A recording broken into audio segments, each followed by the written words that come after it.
Hello guys, I hope आप सभी अच्छे होंगे। तो जैसे कि मैंने पार्ट 1 ऑलरेडी हमने कर दिया है, तो आज हम करने वाले हैं BE SC 134 ब्लॉक 2 यूनिट 6 के पार्ट 2। ठीक है, तो आइए शुरू करते हैं।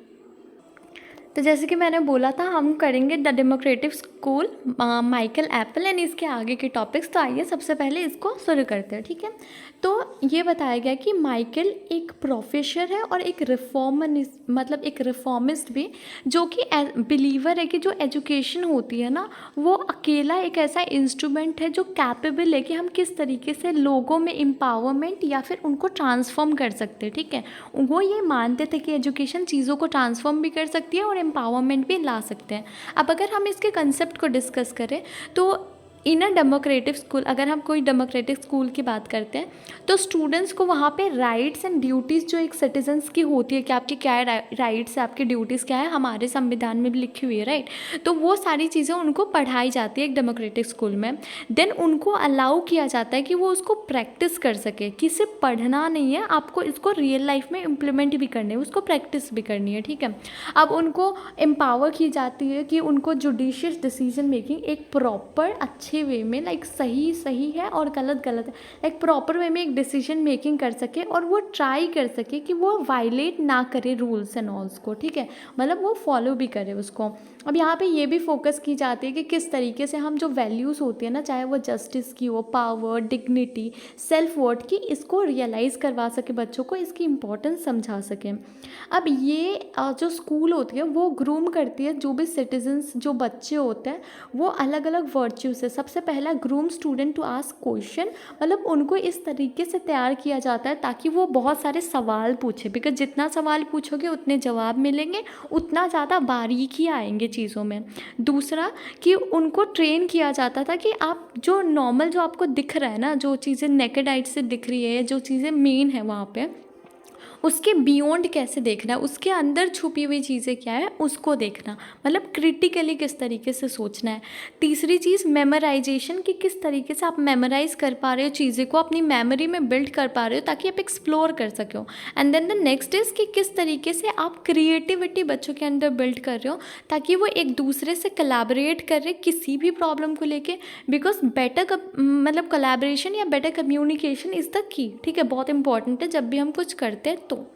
तो इसका अगर हम डेमोक्रेटिक स्कूल की बात करें तो इवन न्यू दिल्ली की बात होती है ना, जो मुनी इंटरनेशनल स्कूल है, वो एक बहुत बड़ा एग्जाम्पल की तरह साबित हो सकता है यहाँ पे। ठीक है, the next topic that is school education system Finland.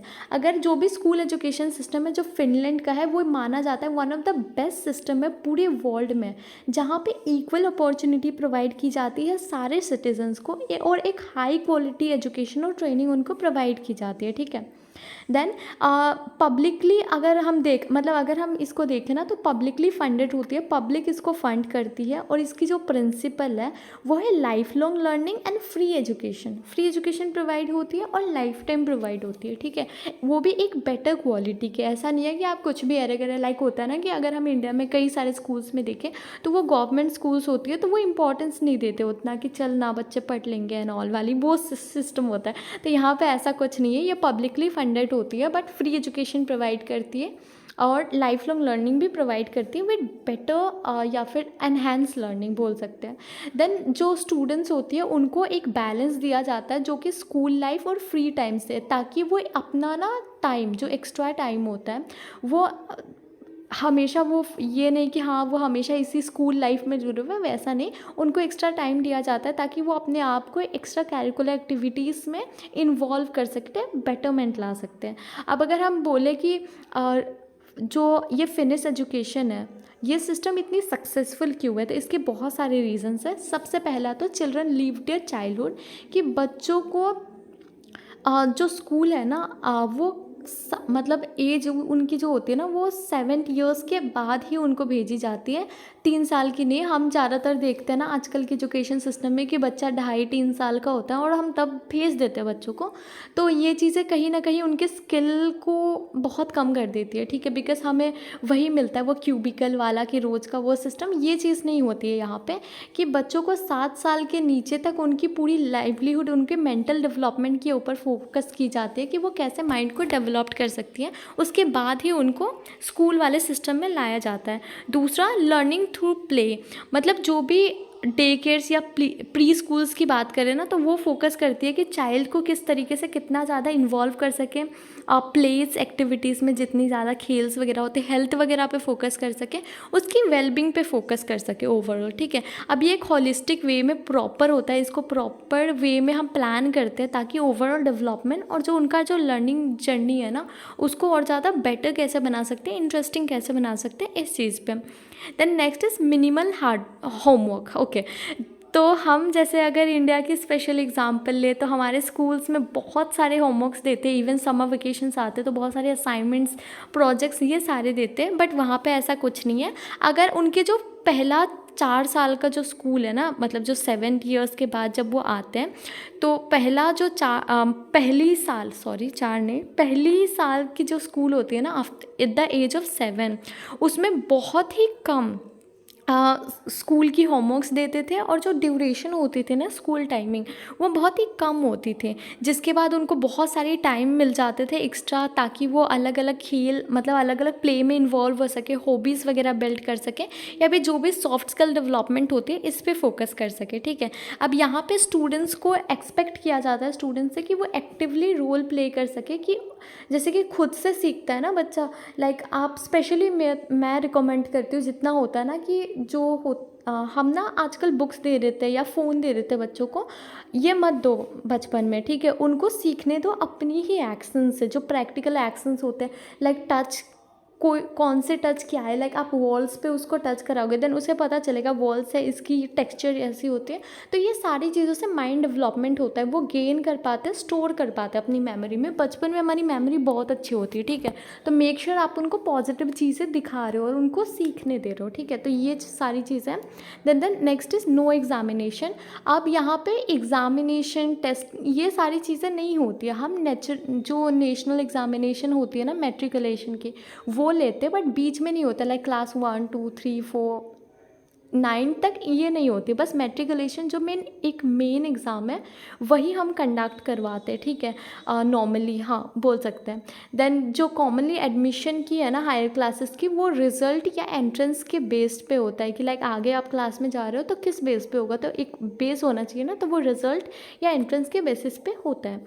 Then the next is respect teacher autonomy, मतलब टीचर्स को ना एक एक्सपर्ट्स की तरह या फिर एक ट्रस्टेड पर्सन माना जाता है यहाँ पे क्लासरूम में, और उनको बहुत हाईली ट्रेन किया जाता है ताकि वो अपनी टीचिंग को और बेटर इम्प्रूव कैसे कर सकते हैं, बच्चों को इजी वे में कैसे रिसोर्सेज प्रोवाइड कर सकते हैं, ठीक है। तो ये बहुत इंपॉर्टेंट है।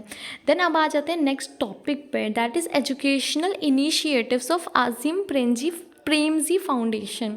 अब अगर आजिम प्रेमजी फाउंडेशन की बात करें तो ये एक नॉन प्रॉफिट ऑर्गेनाइजेशन है जो कि 2000 मतलब साल 2000 से चलता आ रहा है, और ये एक एलिमेंट्री एजुकेशन जो रूरल गवर्नमेंट स्कूल्स होते हैं ना उसमें प्रोवाइड करती है, ठीक है। जो भी अंडर प्रिविलेज चिल्ड्रंस आप बोल सकते हो ना, इंडिया की बात हो रही है, जो भी अंडर प्रिविलेज बच्चे होते हैं उनको यहाँ पे पढ़ाया जाता है। अब इनका एम मेन है कि जो पब्लिक एजुकेशन सिस्टम है उसको चेंज कर सके एक आइलैंड ऑफ एक्सेलेंस में, मतलब बच्चों में एक एक्सेलेंस होता है ना, कि आप कैसे सबसे ज़्यादा बेटर उनको बेस्ट बना सकते हो, बेटर भी नहीं बेस्ट बना सकते हो, इस चीज़ पे हम फोकस करते हैं, ठीक है। तो इनका मतलब क्वालिटी पे फोकस होता है ओब्वियसली, और इनका की प्रिंसिपल्स की अगर हम बात करें तो सबसे पहला ये है कि जो ट्रांसफॉर्मेटिव पावर होती है ना सोसाइटी की, वो डेवलप्ड कर सके, कि किस तरीके से ट्रांसफॉर्मेशन सोसाइटी में ला पा रहे बच्चे अपनी चीज़ों से पढ़ के, ठीक है, कंटिन्यूअस, और वो भी कंस्टेंट मैनर में। ऐसा नहीं कि एक बार ट्रांसफॉर्मेशन आया और कई सालों तक कोई ट्रांसफॉर्मेशन नहीं है, ये सारी चीज़ें नहीं। Time and again continuous manner में कितने चेंजेस लेके आने, और वो भी पॉजिटिव चेंजेस होनी चाहिए, ठीक है, इस पे ध्यान देते हैं। Then while there is a universality to the knowledge and principles of school education, it must be brought to life in a deeply contextual manner. मतलब उनको ऐसा नहीं है कि मतलब सिर्फ नॉलेज एंड जो भी प्रिंसिपल्स होती है जो स्कूल एजुकेशंस की, उनको इस तरीके से लाइफ में इम्प्लीमेंट करना ताकि उनको उनका कंसेप्ट भी पता चल रहा है, उनका कंटेक्स्ट मतलब किस कंटेक्स्ट में वो सारी चीज़ें हैं वो भी पता चल रही है और डीपली पता चल रही है, ठीक है। देन द नेक्स्ट इज, अगर हमें सिस्टमेटिक इम्प्रूवमेंट चाहिए, ठीक है, तो बहुत इंपॉर्टेंट है कि हम सारे एस्पेक्ट पे, मतलब एजुकेशन की सारे लेवल, सारे एस्पेक्ट पे काम करें। जो भी एजुकेशन के लेवल होते हैं, चाहे वो अर्ली चाइल्डहुड की बात करो, प्राइमरी की बात करो, अपर प्राइमरी की बात करो, या हायर स्टडीज़ की बात करो, एंड देन जो भी सारे स्टेक होल्डर्स हैं, स्टेक होल्डर्स में जो इन्वॉल्व होते हैं इसमें, like students, teachers, government, institution, ये सारी ऑर्गेनाइजेशन को एक साथ लेके चलना, ताकि हम इम्प्रूवमेंट ला सकें। अगर कोई एक फीका पड़ जाता है ना, तो इम्प्रूवमेंट लाना पॉसिबल नहीं होता। इसलिए बहुत ज़रूरी है कि सबको साथ में लेके तब कर सकें। अब जो 2 एरियाज है जिस पे ये काम करती है ऑर्गेनाइजेशन, वो है पहला द फील्ड इंस्टीट्यूट्स, जो भी फील्ड इंस्टीट्यूट होती है वो, एंड देन दूसरा आजिम प्रेमजी इंस्टीट्यूशन, जो डिटेल्स टेक्स्ट बुक में मैं आपको वहाँ से बता देती हूँ, ठीक है। अब अगर हम फील्ड इंस्टीट्यूट की बात करते हैं, तो इसके अंदर में ना हम सोशल चेंज पे फोकस करते हैं, और इस चीज़ पे कि हम किस तरीके से ग्राउंड सपोर्ट उनको प्रोवाइड करवा सकते हैं अलग अलग एस्पेक्ट में स्कूल एजुकेशन की, ठीक है। इनका रूट बहुत ही डीप होता है, तो ये फोकस करते हैं कि हम इंस्टीट्यूशन जो भी वहाँ पे एस्टेब्लिश कर रहे हैं ना, उसको प्रॉपर वे में विद लोकल गवर्नमेंट के हेल्प से वो स्ट्रक्चर्स को बना सके, ताकि बच्चों को एक्चुअल में प्रोवाइड हो सके वो सारी चीज़ें जो इम्पॉर्टेंट है, ठीक है। तो बहुत सारे वर्क्स होते हैं इसके अंदर में, बहुत सारी चीज़ों पे एफर्ट डाला जाता है। सबसे पहला कि जो क्वालिटी होती है ना किसी भी प्रोसेस का, जैसे कि कोई भी स्कूल में जो प्रैक्टिसेस, जो करिकुलम होती है, उसको कैसे, उसकी क्वालिटीज़ को कैसे इम्प्रूव करना है वो। देन क्रिएटिव अप्रोचेस किस तरीके से लेके आना है किसी भी टीचिंग या लर्निंग प्रोसेस में, कि कुछ भी सिखा रहे हो उसमें कैसे अप्रोच, मतलब कैसी अप्रोचेस ला सकते हैं कि क्रिएटिविटी ला सके, लाइक वर्कशॉप्स वगैरह के थ्रू, या जो टीचर का फोरम होता है, सेमिनार्स वगैरह क्रिएट करवाना, एक प्रोफेशनल नेटवर्क बनाना आप बोल सकते हो, जिसके थ्रू हम क्रिएटिव लर्निंग को और ज़्यादा सपोर्ट करते हैं। देन नेक्स्ट चीज़ है कि जो स्कूल का करिकुलम होता है उसमें चेंजेस लेके आना, जो टीचर एजुकेशन का जो होता है ना कि टीचर के कंसेप्ट से जो पढ़ाई होती है उसमें चेंजेस लेके आना, और जो भी इश्यूज एजुकेशन पॉलिसी से रिलेटेड उसको किस तरीके से उसमें रिफॉर्म लेके आना, ये सारी चीज़ें इंपॉर्टेंट है। तो जो बेसिक इम्प्लीमेंटेशन फ्रेमवर्क होती है ना, उसको वो फॉलो करती है एक स्ट्रेटजी, जहाँ पे वो नए टैलेंट को, ट्रांसफॉर्मेशन को बहुत ज़्यादा इम्पोर्टेंस देते हैं, जो कि काम कर रहे हैं ऑलरेडी, चाहे वो गवर्नमेंट फील्ड में हो या नॉन गवर्नमेंट फील्ड में हो, ठीक है। या फिर आप बोल सकते हो जो Azim Premji university and field institute इनके साथ काम करती है, वो सारी चीज़ों पे फोकस कर रहे होते हैं। एंड सेकेंड कि हम एक प्रेशर बना सकें या फिर एक स्ट्रॉन्ग डिमांड बना सकें कि किस तरीके से हाई क्वालिटी एजुकेशन प्रोवाइड करना है। थोड़ी बहुत प्रेशर इज़ इम्पॉर्टेंट, तो हाई क्वालिटी को इम्प्रूव करने में उसमें लेके आना, ठीक है, मतलब इस कंटेक्स्ट में। देन द स्कूल जो होती है ना उसको फॉलो, मतलब उसको कई सारी चीज़ों पे फोकस करनी होती है, राइट। तो सबसे पहले कि जो चिल्ड्रंस है ना, जो डिसएडवांटेज सेक्शन से, चाहे वो मेंटली अनस्टेबल है, या फिर आप बोल सकते हो कि जिनके हाथ पैर, जो PWD कैंडिडेट्स होते हैं ना, वो सारी चीज़ों पे फोकस करना। देन जो बच्चे होते हैं जो 3 से 18 साल के बीच में होते हैं, ठीक है, उनका प्री स्कूल मतलब क्लास 12 तक ये चीज़ें इवेंचुअली किस तरीके से प्रॉपर प्रोवाइड हो रही है, इस पे ध्यान देना। देन जो स्टेट बोर्ड्स ऑफ एजुकेशन होती है उस पे ध्यान देना। इवन जो स्टेट की जो लैंग्वेज, मतलब जो मीडियम ऑफ इंस्ट्रक्शन है, वो उनको सिखाई जानी चाहिए उनकी रीजनल लैंग्वेज में, ठीक है। और हाँ, इंग्लिश भी सिखानी है, but English will be the second language. सबसे पहले उनको जो मीडियम होगा ना पढ़ाने का, वो रीजनल लैंग्वेज ही होगा। देन हेल्थ एंड न्यूट्रिशन पे किस तरीके से फोकस करना है, एंड फ्री ऑफ कॉस्ट होती है। तो ये सारी चीज़ें इसके अंदर में आते हैं, ठीक है। अगर हम नेक्स्ट वाले की देखें, that is Azim Premji university. तो ये बैंगलोर में बनाई गई थी, 2010 में इसकी फाउंडेशन या इसकी नींव रखी गई थी, ठीक है। देन ये डिग्री प्रोग्राम्स 2011 से देने लगा, तो ये सारी चीज़ें। देन इसको इसलिए लाया गया था क्योंकि इसमें हम फोकस करते हैं कि किस तरीके से हम नए टैलेंट को ला सकते हैं, बना सकते हो और ट्रांसफॉर्म कर सकते हैं। तो जो मेन फोकस होती है इनको, वो एजुकेशन और जो दूसरे डोमेन होते हैं ना डेवलपमेंट की, ह्यूमन डेवलपमेंट की, फॉर सपोज लाइवलीहुड बोल सकते हो, governments and policies, public health, sustainability, ये सारी चीज़ें होती है, ठीक है। ये सारी चीज़ों पे ध्यान देते हैं। अगर हम इसके टीचर लर्निंग सेंटर की बात करें ना, तो ओब्वियसली यहाँ पे हम टीचर्स की जो प्रोफेशनल डेवलपमेंट होती है उस पे भी फोकस करते हैं। जो टीएलसी होते हैं, मतलब जो टीचर लर्निंग सेंटर्स होती है, उसको स्टार्ट किया गया था यहाँ पे, ताकि हम मतलब बच्चों के साथ साथ, नहीं बच्चों को तो चलो वो टीचर्स करेंगे, बट टीचर्स को भी ट्रेन कर सकें, उनको अलग अलग एक्टिविटी दे सके या फिर बता सके कि हाँ इस तरीके से आप सिखा सकते हो, ठीक है। तो इसका मेन मोटिव इस सेंटर्स का, मतलब जो टीचर लर्निंग सेंटर होता था, उसका मेन मोटिव होता था कि हम जो क्वालिटी ऑफ एजुकेशन है उसको इम्प्रूव कर सके या फिर बेटर लर्निंग एक्सपीरियंसेस प्रोवाइड कर सके सारे बच्चों को, ठीक है। अब ये मल्टीपल लेवल्स पे काम करती थी। सबसे पहले तो जो टीचर्स की पर्सपेक्टिव होती है एजुकेशन को लेके, या जो रोल होता है एजुकेशन का एक सोसाइटी को बिल्डअप करने का, उसको ध्यान में रखें।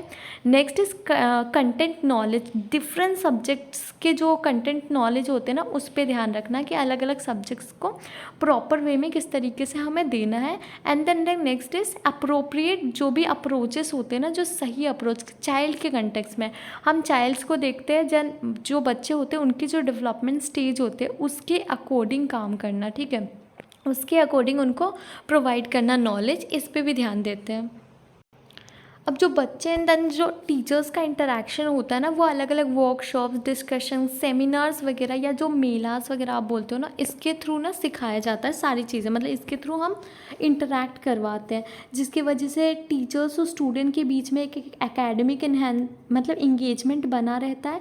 एक टीम होता है जो रेगुलरली काम कर रही होती है इसके बीच में, ताकि वो बिल्ड कर सके एक रिलेशन, एक्टिव रिलेशन इनके बीच में, ठीक है। और ये एक ऐसा रेगुलर और क्वालिटी एंगेजमेंट क्रिएट करते हैं, लाइक आप बोल सकते हो कि जो एक्टिविटीज़ होती है ना, जो रेगुलर इनफॉर्मल इवेंट्स होते हैं, उसको भी बहुत regularly time to time conduct करवाई जाती है, ठीक है। और अगर हम बात करें तो आजिम प्रेमजी फाउंडेशन एक बहुत ही रिमार्केबल कंट्रीब्यूशन है, जो कि प्राइमरी एजुकेशन में बहुत ही अच्छे वे में कंट्रीब्यूट कर रही है बेटरमेंट के लिए। तो इस टॉपिक के अंदर में यही था, ठीक है। Then the next topic is educational initiative of Bill and Melinda Gates Foundation।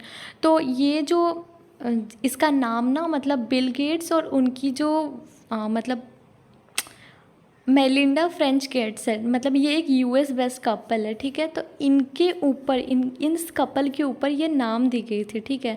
तो इसका सबसे पहला फोकस स्टार्ट होता था इंडियन हेल्थ केयर सिस्टम पे फोकस करना, और ये इस चीज़ पे भी फोकस करती थी कि जो भी वल्नरेबल कम्युनिटीज़ होती है, चाहे रिप्रोडक्टिव, मैटरनल, या फिर नए न्यूबॉर्न चाइल्ड जो होती है, या child health and nutrition, sanitation, agricultural development, जो कि इंडिया की बहुत ही फेमस है या फिर इम्पॉर्टेंट है। एग्रीकल्चर हमारा सेक्टर बहुत ही एडवांस है, या फिर आप बोल सकते हो बहुत वास्ट है। इवन जेंडर इक्वालिटी पे फोकस करना, या जो डिजिटल फाइनेंशियल इंक्लूजन होते हैं, इस चीज़ पे हम फोकस करते हैं इस ऑर्गेनाइजेशन में, ठीक है।